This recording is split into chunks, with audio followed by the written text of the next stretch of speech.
El intérprete griego.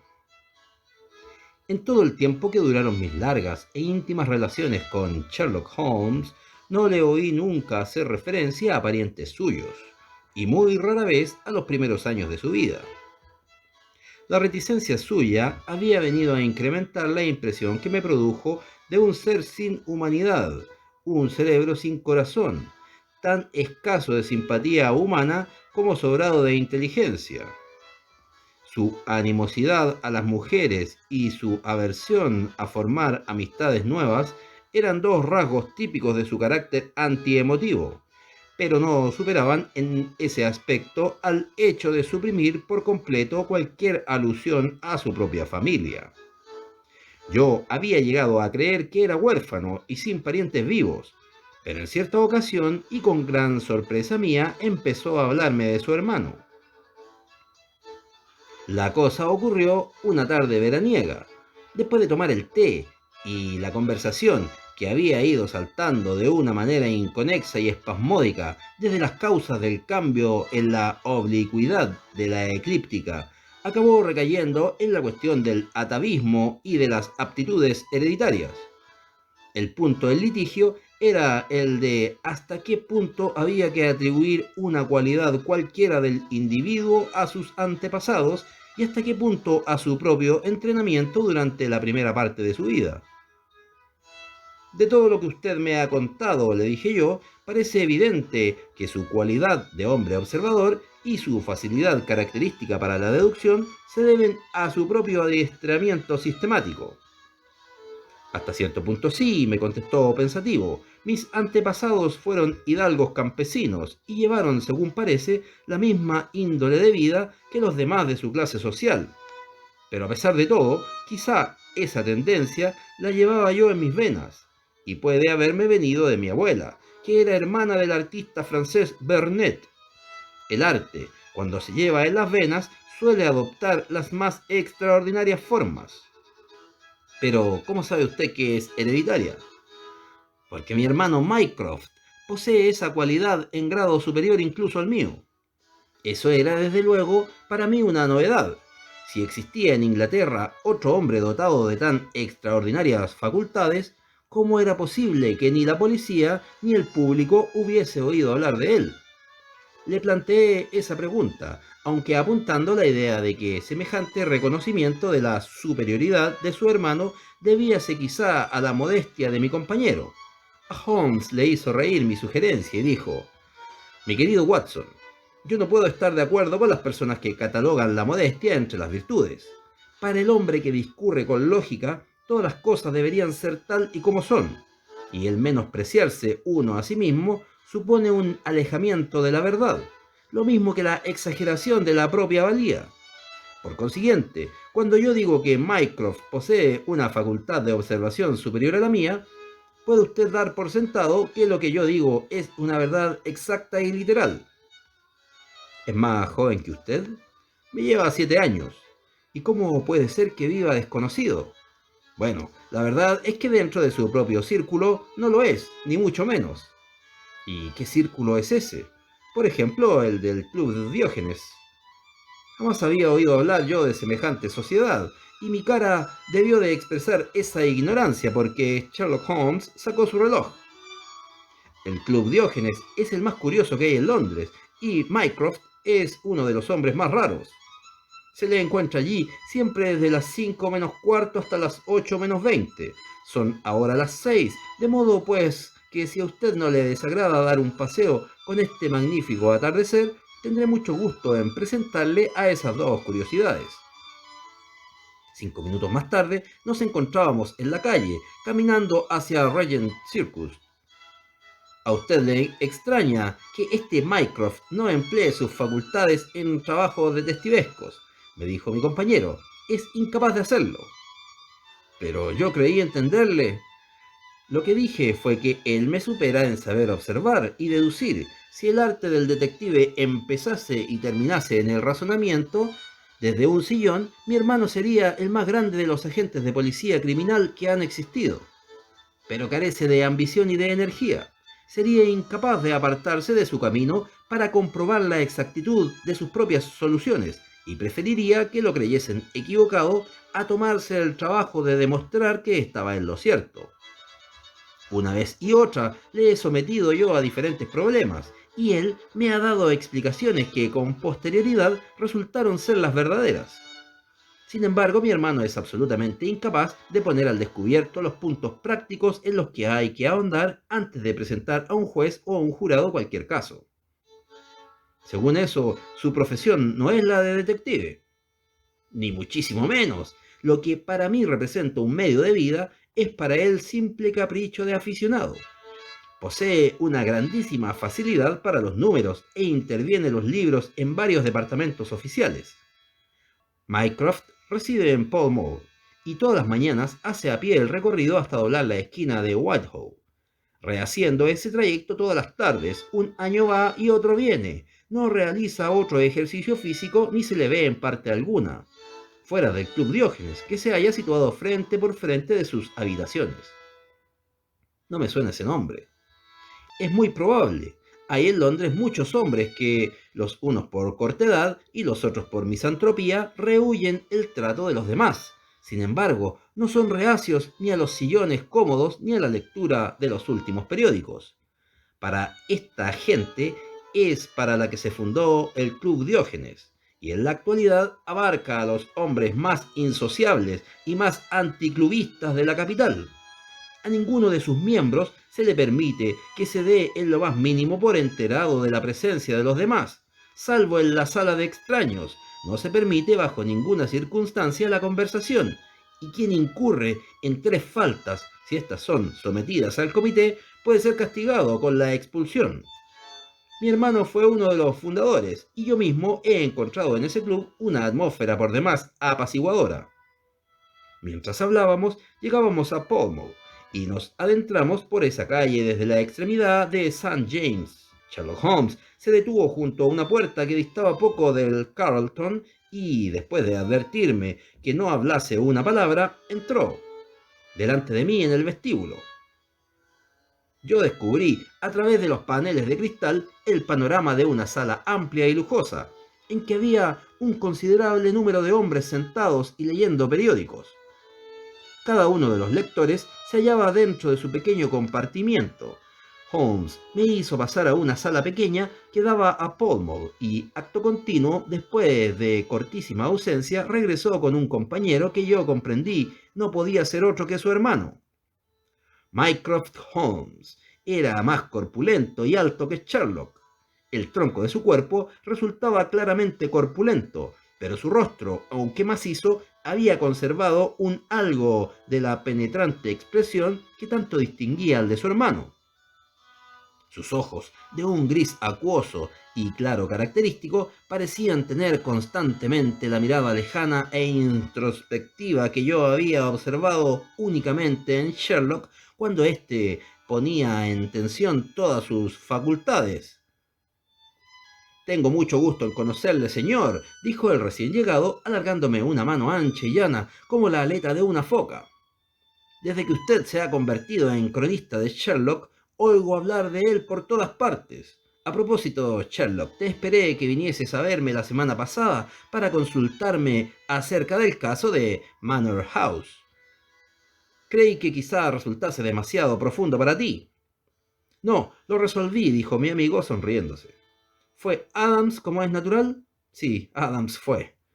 Tuve esa certeza desde el primer momento». Sentáronse ambos juntos en el mirador del club. «Para quien quiera estudiar a los hombres no hay sitio mejor que este», dijo Mycroft. «Fíjense qué tipos tan magníficos. Fíjense, por ejemplo, en esos 2 hombres que vienen hacia acá». «¿El marcador de jugadas de billar y el otro?» «Precisamente. ¿Qué me dices del otro?» Los 2 hombres se habían detenido frente por frente del mirador. Todo lo que yo pude distinguir de salón de billares en uno de aquellos hombres fueron ciertas marcas de tiza encima del bolsillo de su chaleco. El otro era un individuo muy pequeño y moreno. Llevaba el sombrero echado hacia atrás y bajo el brazo varios paquetes. «Veo que se trata de un veterano», dijo Sherlock, «que ha obtenido el retiro hace muy poco», hizo notar el hermano. «Vea que ha servido en la India. Es un suboficial». «Supongo que de artillería», dijo Sherlock.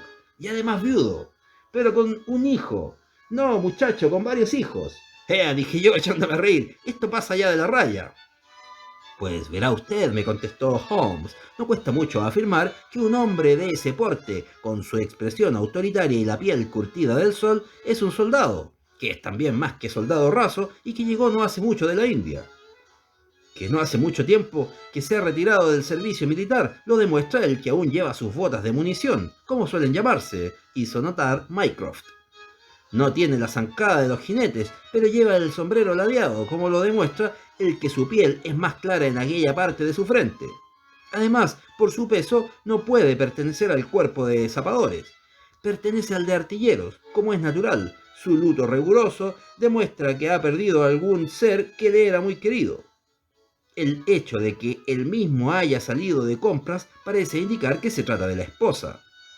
Observo que ha estado comprando cosas para los niños. Entre las compras hay un sonajero, y eso indica que uno de los hijos es muy pequeño. Es probable que la mujer haya muerto al dar a luz. Como lleva debajo del brazo un libro de estampas, está claro que existe otro hijo del que tiene que acordarse. Yo empecé a comprender la razón de que mi amigo hubiese dicho que su hermano poseía facultades aún más agudas que las suyas. Me miró desde donde estaba y se sonrió. Mycroft tomó rapé de una cajita de carey y se sacudió de la chaqueta los granitos sueltos, sirviéndose de un gran pañuelo de seda encarnada. A propósito, Sherlock, dijo Mycroft, me han presentado algo como para hacerte feliz, un problema por demás rarísimo. La verdad es que me faltó energía para seguirlo hasta el fin, o por lo menos lo hice de manera muy incompleta, pero me dio base para algunas especulaciones muy agradables, si tienes interés en oír los hechos. Me encanta eso, mi querido Mycroft. El hermano garrapateó una nota en una hoja de su libro de notas, llamó a la campanilla y la entregó al camarero. He pedido al señor Melas que se llegue hasta aquí, nos dijo. Vive en el piso de encima del mío y mantengo un ligero trato con él. Eso le ha llevado a exponerme sus perplejidades. Tengo entendido que el señor Melas es griego de nacimiento, es también un notable lingüista, se gana la vida en parte como intérprete de los tribunales y en parte como guía de cuantos potentados orientales se encuentran de paso en los hoteles de la Northumberland Avenue. Voy a dejarle que él mismo cuente a su manera el hecho extraordinario que le ha ocurrido. Pocos minutos después se agregaba a nosotros un hombre pequeño y grueso, cuyo cutis oliváceo y cabello negro como el carbón proclamaban su origen sureño, aunque hablaba lo mismo que un inglés culto. Cambió un fuerte apretón de manos con Sherlock Holmes y sus ojos negros centellearon de placer al enterarse de que este especialista deseaba oírle contar su historia. Yo estoy seguro de que la policía no me cree. Palabra de honor, estoy seguro de que no, dijo con voz quejumbrosa. Por el hecho de que nunca hayan oído cosa parecida, opinan que no puede ser, pero yo tengo la seguridad de que nunca viviré tranquilo hasta que sepa lo que ha ocurrido a aquel pobre hombre que tenía en la cara un trozo de tafetán. Soy todo oídos, dijo Sherlock Holmes. Estamos en la tarde del miércoles, dijo el señor Melas. Pues bien, fue en la noche del lunes, es decir, hace 2 días, cuando ocurrió todo esto. Yo soy intérprete, como quizás mi convecino les haya informado. Interpreto todos los idiomas, o casi todos, pero como soy griego de nacimiento y tengo un apellido griego, todo el mundo me considera principalmente como intérprete de ese idioma. He sido durante muchos años el principal intérprete griego de Londres, y mi apellido es conocidísimo en los hoteles. No es poco frecuente que me llamen a horas que no son corrientes algunos extranjeros que se encuentran en situación difícil o ciertos viajeros que llegan ya tarde y desean mis servicios. Por eso no me causó sorpresa el que viniese a mis habitaciones el lunes por la noche cierto señor Latimer, joven elegantísimamente vestido, y que me pidiese que le acompañase en un coche que estaba esperando en la puerta. Me dijo que le eran imprescindibles los servicios de un intérprete porque había venido a visitarle para tratar de negocios un amigo griego que solo sabía hablar en su propio idioma. Me dio a entender que su casa se hallaba a cierta distancia, en Kensington, y parecía tener grandísima prisa, porque una vez en la calle me metió rápidamente en el coche. He dicho que me metió en el coche, pero muy pronto me puse a dudar si no era aquel un carruaje particular. Desde luego, resultaba más espacioso que los coches de alquiler de 4 ruedas de que se avergüenza Londres, y el tapizado era de muy buena calidad, aunque con muchas rozaduras. El señor Latimer tomó asiento frente por frente a mí y emprendimos viaje por Charing Cross y Shaftesbury Avenue arriba. Habíamos desembocado en Oxford Street y yo me había permitido hacer la observación de que era dar mucho rodeo para ir a Kensington, pero la extraordinaria conducta de mi acompañante me cortó la palabra. Empezó por sacar del bolsillo una porra de aspecto formidable y cargada con plomo, y se puso a blandirla hacia atrás y hacia adelante, como si quisiera sopesarla y probar su fuerza. Acto continuo y sin decir palabra, la colocó junto a él en el asiento. Hecho esto, levantó los cristales de las ventanillas a uno y otro lado, viendo yo con sorpresa que estaban recubiertos de papel a fin de evitar que yo pudiese ver el exterior. Señor Melas, me dijo mi acompañante, lamento mucho tener que privarle de que vea el exterior. La verdad es que no entra en mis propósitos el que usted se dé cuenta del lugar hacia donde vamos. Quizá traería malas consecuencias para usted el que pudiera orientarse en otra ocasión. Como ustedes se imaginarán, esas palabras me desconcertaron por completo. Mi acompañante era un joven fornido y de anchas espaldas. Con independencia del arma que llevaba, yo habría llevado todas las de perder en una lucha. Señor Latimer, esa conducta es por demás extraordinaria, tartamudeé yo. Debe usted comprender que lo que está haciendo es completamente ilegal. Desde luego que con ello me he tomado cierta libertad, pero ya se lo recompensaremos, me contestó. Sin embargo, señor Melas, debo advertirle que si intenta en cualquier momento de esta noche dar la alarma o realizar nada que vaya contra mis intereses, ello tendrá para usted muy serias consecuencias. Recuerde que nadie sabe dónde se encuentra usted ahora, y lo mismo dentro de este coche que en mi casa está usted en poder mío. Hablaba con mucho sosiego, pero tenía una manera áspera de expresarse, que resultaba muy amenazadora. Permanecí en silencio, preguntándome qué diablo de razón habría para secuestrarme de un modo tan extraordinario.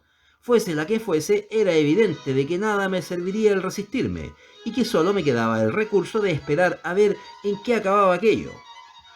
Caminamos dentro del coche por espacio de casi 2 horas sin que yo tuviese el menor indicio sobre nuestro destino. A veces, el repiqueteo de las ruedas sobre la piedra me indicaba que caminábamos por un empedrado.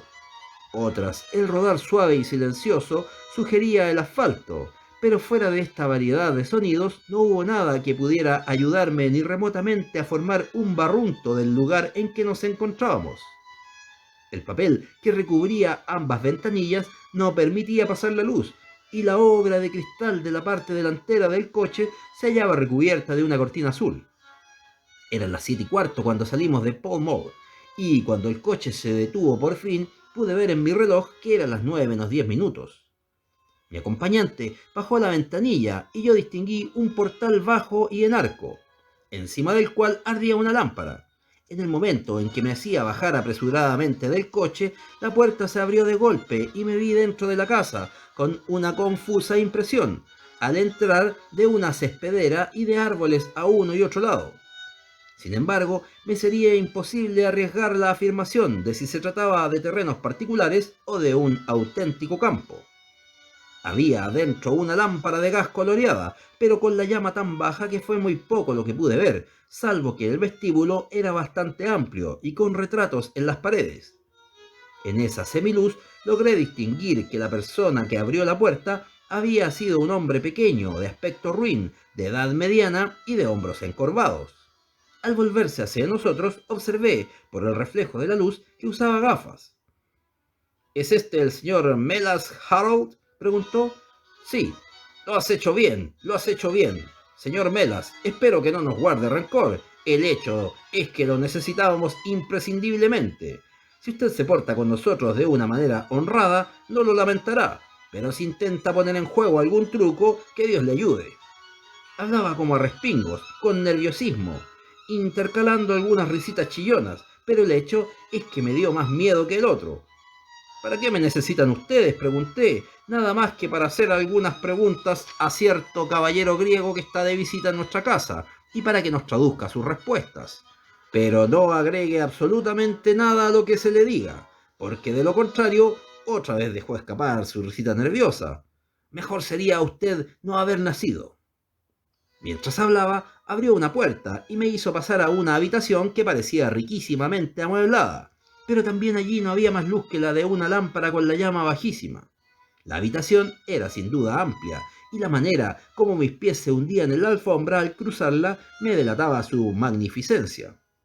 Entreví sillas de terciopelo, una repisa de chimenea alta y de mármol blanco, y a un lado de la misma una cosa que me pareció una armadura japonesa. Debajo mismo de la lámpara había una silla, y el anciano me hizo una señal para que me sentase en ella. El joven se había retirado, pero regresó de pronto por otra puerta conduciendo a un caballero que vestía una especie de batín amplio y que se adelantó lentamente hacia nosotros. Cuando entró en el interior del círculo de indecisa luz que me permitió verlo a él con mayor claridad, experimenté un escalofrío de horror al ver su aspecto. Estaba mortalmente pálido y terriblemente macilento. Sus ojos, abultados y brillantes, eran los de un hombre cuyo espíritu es superior a su fortaleza. Pero lo que me produjo una sensación más dolorosa que todos los signos de debilidad física fue el ver que tenía el rostro grotescamente cruzado en varios sentidos de tiras de tafetán, y que una de estas, muy ancha, le tapaba la boca. Harold, ¿tienes ahí una pizarra?, gritó el viejo cuando el hombre aquel cayó más bien que se sentó en una silla. ¿Se le han dejado libre las manos? Bueno, ahora dele un lápiz. Usted, señor Melas, hará las preguntas y él escribirá las contestaciones. Empiece por preguntarle si está dispuesto a firmar los documentos. Los ojos de aquel hombre lanzaron fuego. Nunca, escribió en griego en la pizarra. Bajo ninguna condición, le pregunté por indicación de nuestro tirano, únicamente en el caso de que yo le vea a ella casada en presencia mía por un sacerdote griego al que yo conozca. El viejo dejó oír su risita venenosa. ¿Sabe usted ya lo que le espera en este caso? Nada me importa a mí. Estas son unas muestras de las preguntas y respuestas en que consistió nuestra extraordinaria conversación, mitad hablada, mitad escrita. Una y otra vez tuve que preguntarle si se rendía y firmaba el documento. Una y otra vez obtuve la misma respuesta indignada. Pero de pronto se me ocurrió un pensamiento feliz. Me dediqué a agregar a cada pregunta una coletilla de mi propia cosecha. Al principio eran frases inocentes para observar si alguno de mis dos acompañantes las comprendía, y luego, al observar que no daban señal alguna de comprenderlas, me lancé a un juego más peligroso. Nuestro diálogo vino a ser algo por el estilo siguiente. Nada bueno sacará usted con su obstinación. ¿Quién es usted? No me importa. Soy forastero en Londres. Que caiga su destino sobre su propia cabeza. ¿Cuánto tiempo lleva usted aquí? Que así sea. 3 semanas. Esas riquezas no serán nunca suyas. ¿Qué enfermedad padece? Tampoco irán a parar a manos de unos canallas. Me están matando de hambre.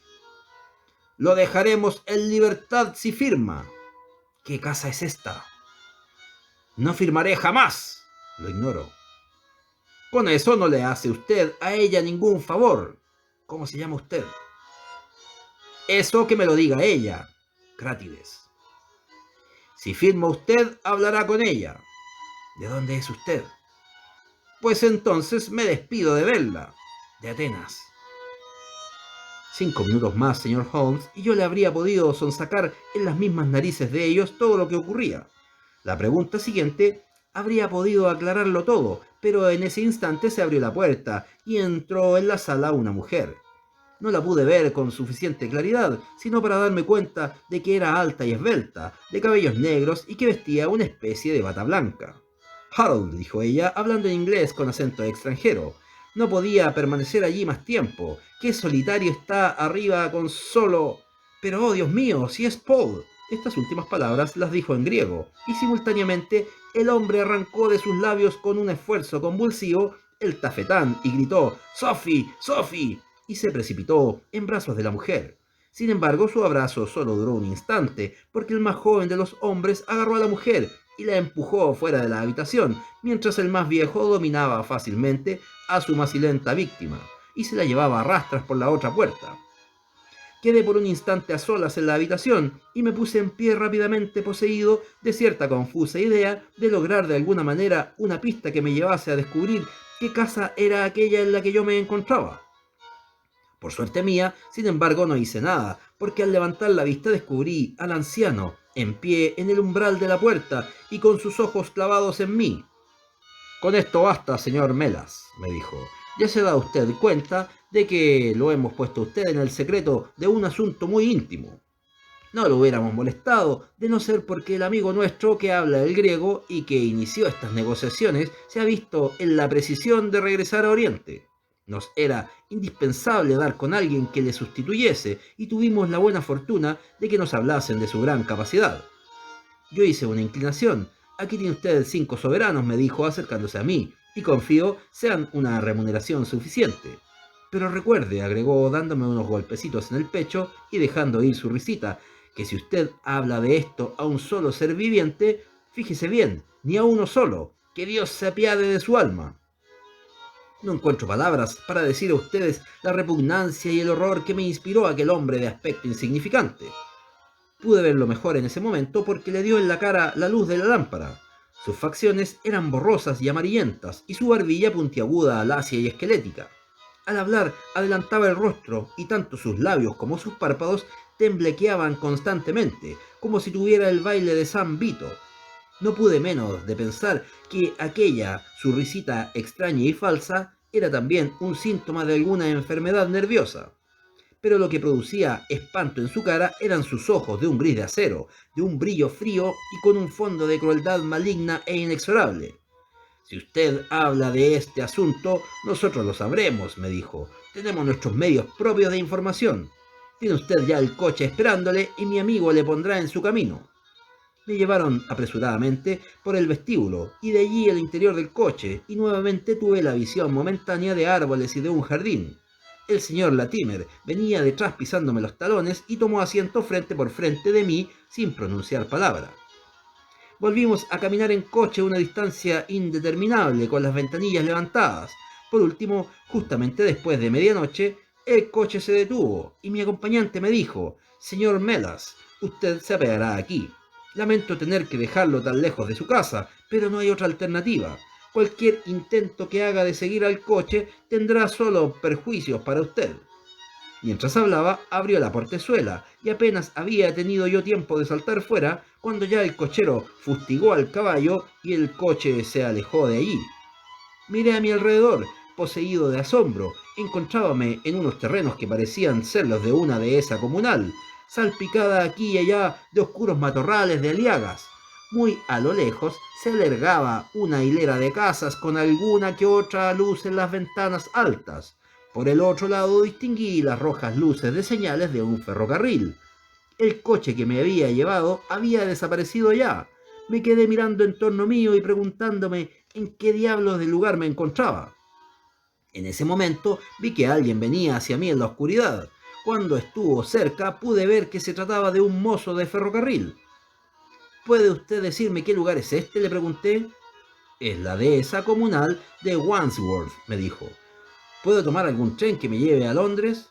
Si camina usted cosa de 1 milla hasta el empalme de Oliphant, llegará con tiempo justo para tomar el último tren que va a la estación Victoria», me contestó. Y así terminó mi aventura, señor Holmes. Ignoro dónde estuve y con quién hablé y no sé nada más de lo que he referido, pero tengo la seguridad, eso sí, de que se está cometiendo un acto criminal y deseo ayudar, si ello me es posible, a aquel hombre desdichado.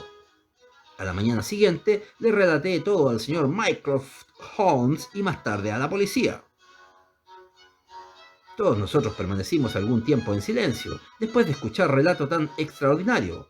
De pronto Sherlock dirigió la mirada a su hermano y le preguntó: «¿Se ha dado algún paso?». Mycroft echó mano del Daily News que estaba sobre una mesa lateral. «Se recompensará a quien quiera que suministre informes sobre el paradero de un caballero griego llamado Paul Crátides, de Atenas, que ignora el idioma inglés. Igual recompensa se pagará a quien dé alguna información acerca de una señora griega, cuyo nombre de pila es Sophie, X2473. Este anuncio apareció en todos los periódicos. No se recibió ninguna contestación. ¿Y de la alegación de Grecia? He preguntado, no saben nada. Pues entonces es preciso poner un telegrama al jefe de la policía de Atenas. Sherlock ha reunido toda la energía de la familia, dijo Mycroft, volviéndose hacia mí. Pues bien, encárgate tú del caso por completo y comunícame si consigues algo. Desde luego, contestó mi amigo poniéndose en pie. Te lo comunicaré y se lo comunicaré también al señor Melas. Entre tanto, señor Melas, yo, en el caso de usted, viviría muy sobre aviso, porque ellos deben de saber por estos anuncios que usted los ha traicionado. Camino de regreso hacia nuestra casa, se detuvo Holmes en una oficina de telégrafos y envió varios telegramas. Como ve, Watson, no hemos perdido en modo alguno la tarde. Algunos de los casos más interesantes se me han presentado de este modo, por conducto de Mycroft. El problema que acabamos de escuchar, aunque solo admite una explicación, posee, sin embargo, algunos rasgos distintivos. ¿Tiene esperanza de resolverlo? Desde luego, sabiendo todo lo que sabemos, sería muy extraño, en verdad, que no lográsemos descubrir lo demás. Usted ha debido de formarse alguna hipótesis capaz de explicar los hechos que nos han contado. De una manera vaga, sí. ¿Y qué opina usted, pues? Me parece evidente que esta joven griega se ha fugado con el joven inglés llamado Harold Latimer. ¿Que se ha fugado? ¿De dónde? Quizás de Atenas. Sherlock Holmes movió negativamente la cabeza. Este joven inglés no sabe una palabra de griego. La dama sabe hablar bastante bien el inglés, de lo cual se deduce que ella lleva en Inglaterra algún tiempo, pero que él no ha estado en Grecia. Pues entonces daremos por supuesto que ella vino a visitar Inglaterra y que este Harold la convenció de que huyese con él. Es lo más probable.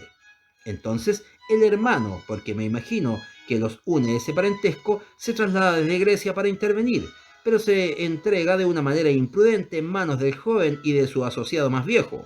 Se apoderan de él y recurren a procedimientos de violencia para obligarle a firmar algunos documentos, mediante los cuales les hace entrega de la fortuna de la joven, de la que es quizás el albacea testamentario. Él se niega. Ellos precisan de un intérprete para negociar con él y echan mano del señor Melas, después de haberse servido de otro anteriormente. A la joven nada se le dice de la llegada de su hermano y lo descubre por pura casualidad. «Magnífico, Watson», exclamó Holmes. «Yo supongo que no anda usted muy lejos de la verdad. Ya ve cómo tenemos en nuestras manos todas las cartas y solo podemos temer que ellos recurran a algún acto oculto de violencia. Si nos dan tiempo, no tenemos más remedio que apoderarnos de ellos». «Pero, ¿cómo vamos a descubrir el lugar en que se halla situada la casa?» «Pues bien, si nuestras conjeturas son exactas y el nombre de la muchacha es o era Sophie Crátides, no tendremos dificultad en encontrar su pista. Ahí es donde hemos de poner nuestra mayor esperanza, porque el hermano resulta, desde luego, completamente desconocido. Es evidente que ha transcurrido algún tiempo desde que este Harold entabló relaciones con la muchacha, por lo menos algunas semanas, puesto que el hermano, que estaba en Grecia, tuvo tiempo de enterarse y de venir hasta aquí. Si ellos han estado viviendo todo este tiempo en la misma casa, es probable que recibamos alguna contestación al anuncio de Mycroft. Hablando, habíamos llegado a nuestra casa de Baker Street. Holmes subió por delante y al abrir la puerta de nuestro cuarto dio un respingo de sorpresa. También yo quedé igualmente sorprendido al mirar por encima de su hombro. Su hermano Mycroft estaba fumando, sentado en el sillón. «Pasa, Sherlock, pase usted, señor», dijo con tono afectuoso, sonriéndose al ver nuestras caras de sorpresa. «¿Verdad, Sherlock, que no esperabas de mí tanta energía? Pues la verdad que este caso ejerce en mí cierta atracción». «¿Cómo has venido hasta aquí?» «Me adelanté a vosotros cogiendo un hansom». «¿Ha ocurrido algo nuevo?» «He recibido una contestación a mi anuncio». «Hola». «Sí, llegó a los pocos minutos de haberos marchado». «¿Y qué dice?» Mycroft Holmes sacó una hoja de papel y dijo: «Aquí está». La escribió con una pluma J, en papel real crema, un señor de mediana edad y de cuerpo endeble. Dice así: «Señor, en contestación a su anuncio de fecha de hoy, tengo el gusto de comunicarle que yo conozco muy bien a la joven en cuestión. Si se molesta en venir a verme, podría proporcionarle algunos detalles de su dolorosa historia. Esa joven vive actualmente en The Mitres Beckenham. De usted atentamente, Davenport. Escribe desde Lower Brixton, dijo Mycroft Holmes. ¿Sabes, Sherlock, que podríamos ir ahora mismo hasta su casa para enterarnos de esos detalles? Mi querido Mycroft, la vida del hermano es mucho más valiosa que la historia de la hermana. Creo que lo que debemos hacer es presentarnos en Scotland Yard en busca del inspector Gregson y marchar derechos a Beckenham. Sabemos que están llevando a la muerte a un hombre y cada hora que pasa es vital. Será mejor que recojamos de paso al señor Melas, apunté yo. Nos hará falta un intérprete. Magnífico, dijo Sherlock Holmes. Envíe inmediatamente al muchacho en busca de un coche de 4 ruedas y nos pondremos en camino inmediatamente. Abrió, mientras hablaba, el cajón de la mesa y me fijé que deslizaba su revólver en el bolsillo. Sí, me dijo en contestación a mi mirada. Por lo que hemos oído, yo diría que tenemos que habérnoslas con una cuadrilla muy peligrosa. Era casi oscurecido cuando llegamos a las habitaciones que ocupaba el señor Melas en Pall Mall. Acababa de venir en su busca un caballero y se había marchado. ¿Puede usted decirme dónde ha ido?, preguntó Mycroft Holmes. Lo ignoro, señor, contestó la mujer que nos había abierto la puerta. Solo sé que él y el caballero se marcharon en un coche. ¿Dijo su nombre el caballero? No, señor. ¿No era un joven alto, bien parecido, moreno? Oh, no, señor. Era un caballero pequeño, de gafas, cara estrecha, pero de maneras muy simpáticas, porque mientras hablaba no dejaba de reírse. Andando, exclamó Sherlock Holmes bruscamente. Mientras nos dirigíamos a Scotland Yard, comentó: esto se pone cada vez más serio. Se han apoderado otra vez de Melas. Este hombre no tiene valor físico, y ellos lo comprendieron perfectamente por lo que vieron la otra noche. Este bandido se las ha arreglado para meterle el miedo en el cuerpo desde el instante mismo en que se encontró en su presencia. Sin duda necesitan sus servicios profesionales, pero después que se hayan servido de él, quizás se sientan inclinados a castigarlo por lo que considerarán como una traición. Esperábamos que tomando el tren podríamos llegar a Beckenham tan pronto, quizás antes que en coche. Sin embargo, tuvimos que esperar en Scotland Yard más de una hora para encontrar al inspector Gregson y para cumplir con los formulismos legales que nos autorizarían a penetrar en la casa. Cuando llegamos al puente de Londres eran las 10 menos cuarto y las 10:30 cuando los cuatro nos apeábamos en el andrés de Beckenham. Un viaje de media milla en coche nos condujo hasta The Mitres, que era una casa grande y oscura que se alzaba a cierta distancia en la carretera, dentro de sus propios terrenos. Allí despedimos nuestro coche y avanzamos juntos por el camino de carruajes del parque. No se ve luz en ninguna ventana, comentó el inspector. La casa parece abandonada. Nuestros pájaros han volado y el nido está vacío, dijo Holmes. ¿Por qué lo dice usted? Por aquí ha pasado un carruaje muy cargado de equipaje durante la última hora. El inspector se echó a reír. He visto las huellas de las ruedas a la luz de la lámpara de la puerta exterior, pero ¿de dónde saca lo de los equipajes? Usted habría podido fijarse en las mismas huellas de las ruedas entrando en el parque. Las huellas de salida son mucho más profundas y de ahí podemos afirmar con seguridad que el coche llevaba mucho peso encima. En eso va usted un poco más lejos que yo, dijo el inspector, encogiéndose de hombros. No será fácil forzar la puerta, pero lo intentaremos si no conseguimos que nadie nos conteste. Dio con gran fuerza al llamador y tiró de la campanilla, pero sin resultado alguno. Holmes se había escabullido de allí, pero regresó a los pocos minutos. Tengo abierta una ventana, nos dijo. Es una suerte que usted esté colocado del lado de la policía y no en contra de ella, señor Holmes, comentó el inspector, fijándose en la habilidad con que mi amigo había obligado a girar hacia atrás el tope de la ventana. Bien, yo creo que dadas las circunstancias podemos entrar sin esperar a que nos inviten. Uno tras otro nos introdujimos en una amplia habitación que era evidentemente la misma en que había estado el señor Melas.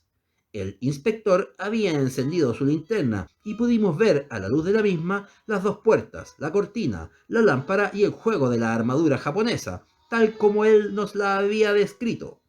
Veíanse sobre la mesa dos vasos, una botella vacía de aguardiente y los restos de una comida. ¿Qué es eso?, preguntó de pronto Holmes.